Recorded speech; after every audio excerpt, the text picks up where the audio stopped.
The back-to-school battle heating up. Education Secretary Betsy DeVos saying that we need to make sure students are back in class this fall. Republicans proposing a bill that would let parents take legal action if schools don't reopen.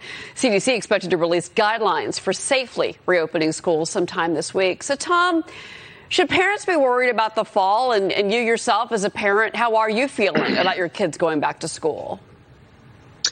You know, unfortunately, like everything that in the country these days, and particularly around the pandemic, this issue has quickly gotten heavily politicized and become sort of a partisan battle. And I think there's an overwhelming sense that parents want to have their kids get back in school, physically be back in school. But there are concerns. And I've seen surveys that suggest a plurality of folks have safety concerns. I've also seen surveys saying that plenty of pluralities of folks are okay with sending their kids back under the current circumstances, and majorities suggesting that they would want to send their kids back with additional safety measures. But as you saw, President Trump has certainly staked out his ground, and he believes that he's on the right side of this issue, and it's going to play in his favor in November. But the country's certainly divided over, and it's become a flashpoint. Lee, it is a political issue. You've got Nancy Pelosi coming out and saying that the president is messing with children's health on school reopenings. I mean, this has become very politicized.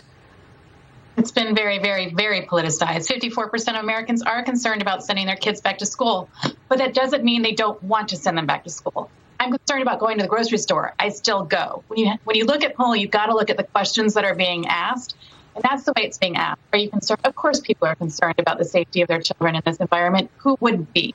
The question is, how are we going to make sure that the children get back to school safely? There's a lot of concerns about their development. There's a lot of concerns about whether or not they're going to continue to learn and advance when they're learning at home. And a lot of moms and full families are working. So this is really, really complicated. A lot of children need the school. Well, and so I think that we've really got to look at that very, very, very carefully. I agree with you. And Mattie, it's not just the kids, it's the parents. They've got to go back to work. And then what about the teachers? What about teacher safety in all of this? And administrators? Yeah, that's right, Cheryl. And one of the reasons the administration is so focused on this question is because you can't have a full economic recovery if parents don't have childcare options. Now, I would hope that after all of the pandemic has cleared its way, that we return to this conversation about how important it is to have childcare in place and have a lot of options for parents, because it is a boot on the neck of the economy if parents continue to have to choose between their job and getting their child to have someone watch their kid during the workday. I mean, it's incredible to me that it took a pandemic for us to have a conversation as a nation about what the economic forces are that keep parents at home when they want to be working. So I think that that's a bigger question that we have to figure out, even after we get the question of the pandemic and the safety concerns